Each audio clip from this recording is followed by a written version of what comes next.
Sebelum itu saya akan menjelaskan apa itu dosa. Dosa adalah tindakan manusia yang telah melanggar perintah dari Tuhan. Dosa juga berasal dari suatu makhluk yang mempunyai kehendak bebas, yaitu si iblis. Dosa juga disebabkan karena manusia lebih mau mengikuti keinginan dirinya sendiri atau keinginan duniawi. Karena dosa, kita mendapatkan akibat, yaitu kematian kekal, yang bermaksud yaitu perpisahan dengan Allah selama-lamanya. Seperti yang dikatakan di Roma 3 ayat 23. Karena semua orang telah berbuat dosa dan telah kehilangan kemuliaan Allah. Karena itulah kita sangat membutuhkan juru selamat dalam hidup kita. Apa itu juru selamat? Yang dikatakan sebagai juru selamat adalah Yesus. Karena Yesus yang telah menyelamatkan umat manusia dari dosa-dosa dengan pengorbanannya. Dan hanya Yesus saja satu-satunya pribadi yang dapat menjadi penebus dan juru selamat kita. Pada 1 Yohanes 4 ayatnya yang ke-14. Dan kami telah melihat dan bersaksi bahwa Bapa telah mengutus anaknya menjadi juru selamat dunia. Tuhan juga memberikan pertobatan dan pengampunan dosa bagi kita. Pada Kisah Para Rasul 5 ayat 31. Saya akan membacakan Kisah Para Rasul 5 ayat 31.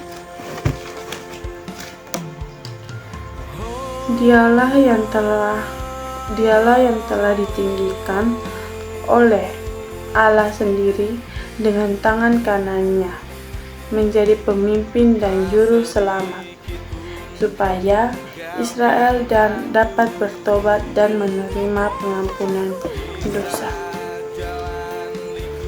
Itu saja dari penjelasan dosa dan juru selamat dari saya.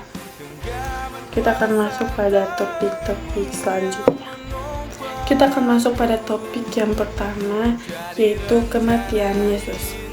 Pada kitab Perjanjian Lama digambarkan bahwa seorang yang diurapi dikatakan dalam bahasa Ibrani Mesias dan dalam bahasa Yunani yaitu Kristus, yang akan menderita sengsara dan mati sebagai penebus dosa umat manusia.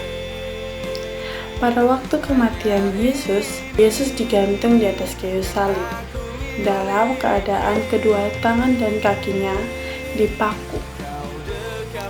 Yesus Kristuslah yang mengambil inisiatif sendiri untuk menebus umat manusia.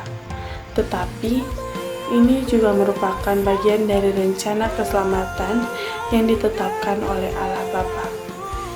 Karena manusia sendiri tidak bisa menebus dirinya, karena diri mereka dipenuhi oleh dosa, sehingga membutuhkan Yesus Kristus.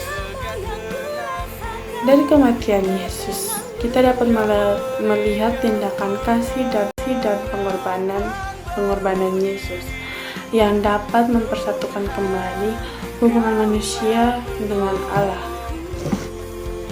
Yesus juga telah membuka jalan kepada manusia untuk mendapatkan pengampunan dosa dan keselamatan. Mereka yang telah percaya telah diselamatkan akan hidup sesuai dengan kehendak Allah dan dipenuhi oleh anugerah dari Allah.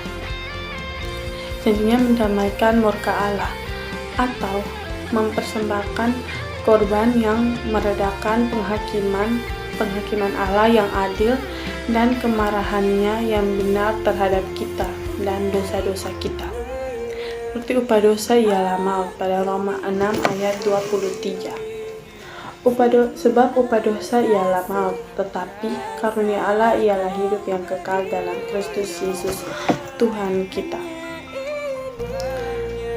Selanjutnya saya akan menjelaskan dua perbedaan di Perjanjian Lama dan Perjanjian Baru saat menebus dosa manusia. Kalau di Perjanjian Lama, untuk menebus dosa yang telah dilakukan oleh manusia, ditebus memakai hewan atau korban bakaran. Jika ada yang berbuat dosa, mereka akan mempersembahkan korban bakaran untuk dibunuh.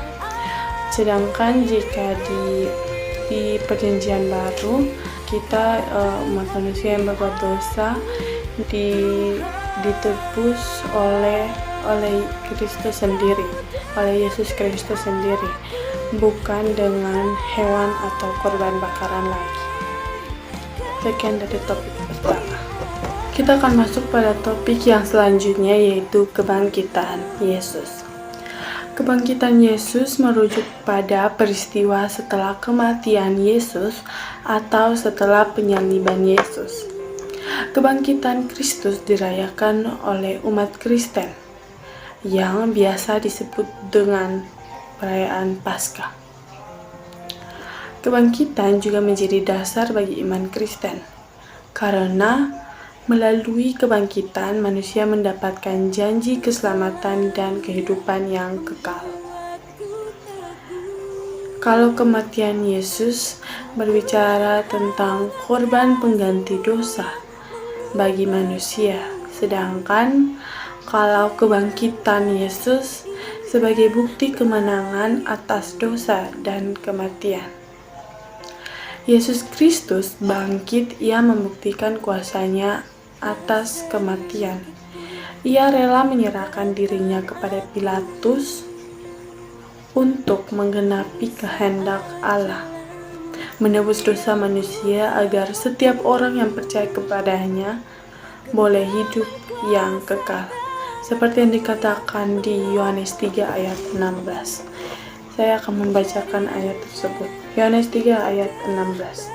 Karena begitu besar kasih Allah akan dunia ini, sehingga ia telah mengaruniakan anaknya yang tunggal, supaya setiap orang yang percaya kepadanya tidak binasa, melainkan beroleh hidup yang kekal. Tanpa kebangkitan Yesus juga, maka tidak akan ada hidup yang baru.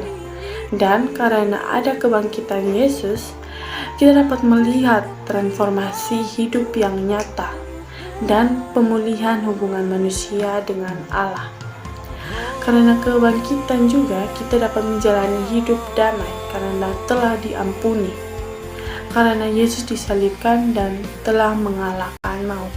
Seperti yang dikatakan di Matius 28 ayat 6. Saya juga akan membacakan ayat tersebut. Matius 28 ayat yang ke-6. Ia tidak ada di sini, sebab ia telah bangkit sama seperti yang telah dikatakannya. Mari, lihatlah tempat ia berbaring. Kebangkitan Yesus adalah kebenaran utama bagi kita. Pada 1 Korintus 15 ayatnya yang ke-8, kita dapat membacanya itu berkaitan dengan kebangkitan Kristus, karena di bawah perikop kebangkitan Kristus. Oke, yang terakhir saya akan men-sharingkan refleksi saya setelah saya menulis berita Injil.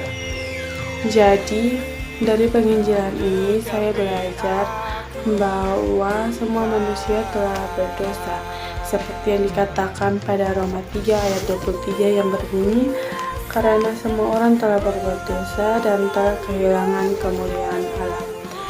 Oleh karena itu, respon kita sebagai manusia yang berdosa dan telah diselamatkan, yaitu kita harus mengakui dosa di hadapan Tuhan dan bertobat seperti yang dikatakan pada 1 Yohanes 1 ayat 9 yang berbunyi, jika kita mengakui dosa kita, maka ia adalah setia dan adil, sehingga ia akan mengampuni segala dosa kita dan menyucikan kita dari segala kejahatan.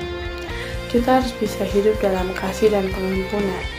Kita juga harus berusaha mengasihi sesama kita, seperti Kristus mengasihi kita. Sekian dari berita penginjilan saya.